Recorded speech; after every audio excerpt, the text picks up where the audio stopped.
What's going on out there, YouTube? This is CL0320.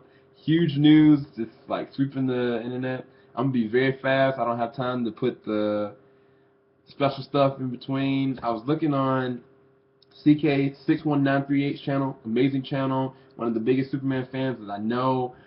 He was going on the news himself, and he had the most amazing emblem of Batman. And if any of y'all know CK61938, he always is just fitted with like the zeal of Superman. Like he always wears Superman emblems all the time. But today he actually had a white Batman Beyond uh, Batman emblem, and just in representation of the big news that just came up. So, without further ado, the news that I have to talk about, the casting for the Batman Superman feature film that's going to be due out in 2016 is actually going to be for the new casting of Lex Luthor and Alfred Pennyworth. Now, I'm going to go ahead and say who Alfred is, just because he's a great actor. If any of y'all looked at The Lion King, which everybody has, and remembers the epic character Scar, Jeremy Irons is going to be the official new Alfred Pennyworth.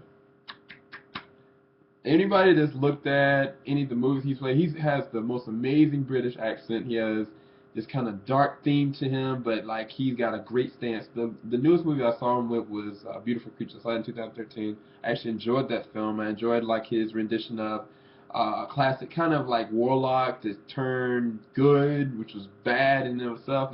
It's just really complicated character, but he knows how to play those roles in a very strategic way, and I think he's going to bring another level to Alfred Pennyworth. And just, I mean, I think it's not going to be the same thing that Michael Caine did with the Christopher Nolan franchise of Batman. I think it's going to be its own new element, which is good. I cannot wait. As a Batman fan, I think that was a great casting choice. I'll read y'all really quickly because I don't have a lot of time. I'm going to read y'all what Zack Snyder had to say about his casting choice of the new Alfred Pennyworth. As everyone knows, Alfred is Bruce Wayne's most trusted friend and ally, mentor, and noble guardian, father figure even. He is an absolute critical element in the intricate infrastructure that allows Bruce Wayne to transform himself into Batman. It is an honor to have such an amazing, seasoned, and gifted actor as Jeremy, taking on the important role of a man who mentors and guides the guarded and nearly impervious facade that encompasses Bruce Wayne. And I think that he is a perfect ally to that. I think that he can do a very good job in that. I think that was great casting. Now, what's making everybody freak out is the casting for Lex Luthor. Y'all know that I've said that I wanted Matt Damon to be. I mean, I'm not opposed. I wasn't opposed to Mark Strong. I wasn't opposed to Bryan Cranston, but I wanted Matt Damon. I thought that he had it in the bag, and I honestly think that DC is saving him for something else. I really do. I can't tell y'all why, but I just have that feeling. And so we'll see. We'll see what happens with that. But without further ado, I have to go ahead and name off who is going to be the brand new Lex Luthor for the 2016 movie adaptation of the Man of Steel sequel. Um, Here it is, Jesse Eisenberg. I'm going to give the man a clap. Just because, I mean, okay, he was going up against Mark Strong, my Matt Damon. I mean, of course, Bryan Cranston. Everybody wanted him to be it. Joaquin Phoenix was even like, but he's won the role. And so, if any of y'all seen this amazing movie, name this movie a Social Network. It's based off of Mark Zuckerberg and his creation of Facebook and how that went into. Now, what I will say about Jesse, he's got some very interesting movies in his repertoire. He's got Adventureland, he's got Zombieland, he's got 30 Seconds, 30 Minutes or Less.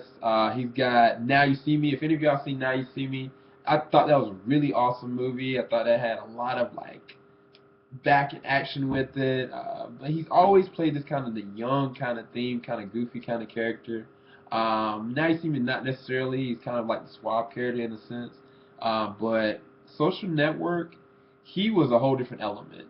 And to me, I think that that is what they're looking for, to have that intellectual, technological prowess that is Lex Luthor, that side of his character that makes him defined just on an intellectual level, that he can crush you without even touching you. And I think that if that's the kind of Lex Luthor that they're trying to portray, I think that he has a great element to that, and he adds a different kind of zeal to Lex Luthor. And that's not going off of Gene Hackman's reenactment of it. That's not going off even Michael Rosenbaum. Michael Rosenbaum, to this date, is classified as one of the best Lex Luthors that's portrayed on the small screen and even, in my opinion, the big screen. I mean, I thought that Kevin Spacey did a great job to an extent, but he couldn't do anything with the script that he had. With the cards he's dealt with, what can he do? And then Michael Rosenbaum, he played the physical role, he played the endearing role, he played the redeemable character that like you love to hate, but at the same time, he can look in Clark Kent's eyes or Superman's eyes and penetrate him, and even look as though he was standing at the same height, even though his height was maybe like 5'8", and Tom Williams' character was like 6'5" or 6'4". Like, they looked equals, and that is the thing that defined him as one of the best Lex Luthors. And I think that that's what Jesse's gonna have to do. He's gonna have to have that mold and that shape and fit that I'm looking at this person. I don't care if they're superhuman, they're alien or not. They are beneath me, and they can't touch me. That kind of attitude and that kind of intellectual mindset. That's not just like a playboy that has all this money and has all these things, but on an intellectual level, he can psychologically break you down, but at the same time is not afraid to sit right in your face. And this is the thing that worries me about what he's done, because he's got some really great roles, and especially with the Social Network, he's proven himself acting level wise. He, at 27 or 26 years old, got an Academy Award nomination. That is rare for a person of his age to get. Like, as a young male, there are not many young males that get that nomination so early like that. And it's a shame, like most of the female actresses, they get that nomination like full on very quickly. But to have that, like, that shows that there was something that they see in him. And I think it's not just Zack Snyder's just handpicked him like that. It's for a reason. And to be quite honest with you, I think that he's been casted for a long time. I think that this was something, like, just like Ben, I think this was something that they had already had in mind. They wouldn't just kind of just spring this up like randomly like that. I think that they had this in mind for a while. And so if that's the case, that gave him plenty of time to get into the cycle. Because, to be quite honest, since Now You See Me, I haven't seen him talk about any of his other roles, which was, I mean, he was totally off my radar. And I love Now You See Me. So for him to not have been in like the limelight or the mainstream, I think that there was some talks going on ahead of time so he can prepare for his role. Case in point, this is what I think that now people are like, oh, maybe he can't do it, maybe he can, but they gotta shut up because it's been done. And case in point, what I'm saying, Heath Ledger. This man, he was a great actor, God rest his soul, but this man, he defined where you cannot judge a book by its cover just on a substance level as an actor. You can't. Like, you just can't. You never know.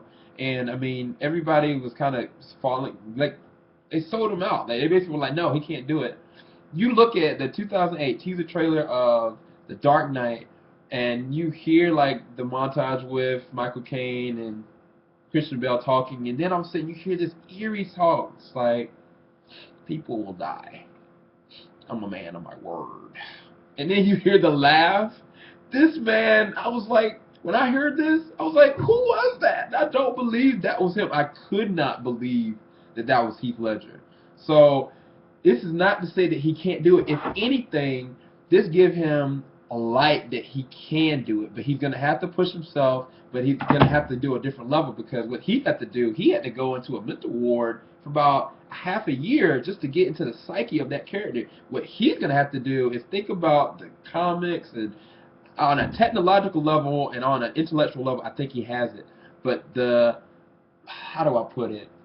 There's a certain kind of swag that Lex has that you just know this man can take you out. Not just mentally, but like physically. Like when I think about Lex Luthor, I don't just think about like his psychological aspect. I think that this man is a leader, just like Superman is a leader. Like physically, he could go and say, "Go and do this, go do that," and that's what bridges the gap between like Batman and Superman. Like Batman is a human, but the total polar opposite of him to me always been Lex Luthor. Like I always had thought of it. I don't see Jesse as like the physical type or like that, and so I think he's gonna have to get himself physically conditioned. I think he's gonna have to have like another element to physical swag of like style and like vigor, and like I'm not sure how he's gonna look bald, but I know that he can do the intellectual level part. I know he can play the role of Lex, like the maniacal and planning on the scenes. But when the time comes, when he looks at Henry Cavill in the eyes and in the face, that there's something there that's like, okay, what? What are you gonna do? You know, that has to be shown to me. And so I look forward to seeing the teaser trailer or seeing what they do with his character, how he's gonna look, what he's gonna prepare. I pray that he does a good job with that. One last bit of thing I'm gonna say, and I'm gonna leave it at that. I was looking at some videos of the character that plays Loki in Thor, Thor 2, the Avengers. Tom Hiddleston, I think is a really great actor. Now, I say this once, and I'm not going to say it again because I don't have enough time. With what Ryan Reynolds is doing and playing the Deadpool role, and at the same time he played the Green Lantern role, and going back and forth between Marvel and DC, he bridged the gap. You know what I'm saying? I hope, and I don't know if they will because of the way that Thor 2 ended, that they said that they weren't going to do anything more with the Loki character, but I think they are. But if they brought him over to the DC universe, think about this. What if he played the Joker? Think about the Joker of the comic book era and just the way that he acts and the way that he has depth to his character and the way the menacing eyes that he has. I think that he would be the perfect Joker. I think he would. I personally would love it. It was times I was thinking Johnny Depp, but I think that he would play the role perfectly. I don't know. I was looking at some videos with him doing like reenactment of like he was like throwing his British accent out the door, and he was like acting like Chris Hemsworth. He was acting like Al Pacino. He was acting like Chris Evans. Look up Tom Hiddleston's like funniest moments. I promise you, you're gonna think that this man can do this. And so I'm gonna leave it at that. Just think about that. The other thing that I was gonna say, I don't have a lot of time because initially I had made a video. YouTube actually scrapped it because for some reason I can't make anything over 15 minutes anymore. I know y'all have known I've gone over that. So I'm going to keep it very short. I only got 1 minute left. But I'm thinking, honestly, my last bit of information I have is I think that since now they are making the production now, there's going to be 12 months of production just right now. But the movie's not going to be done until 2016. This is not going to be all CG. I think that they are making Man of Steel 2, which is the world's finest, or Batman, Superman, what you want to call it, and the Justice League at the same time. I can't prove it, but I feel it. I want y'all leaving your comments and information at the bottom. I'll talk to y'all about this YouTube problem. Sorry I couldn't add any ads or anything like that. There's something going on crazy. But this is SEL020 signing out. 14 minutes and top. Take it. Peace. The news is out. Got a new Lex Luthor, new Alfred. Peace.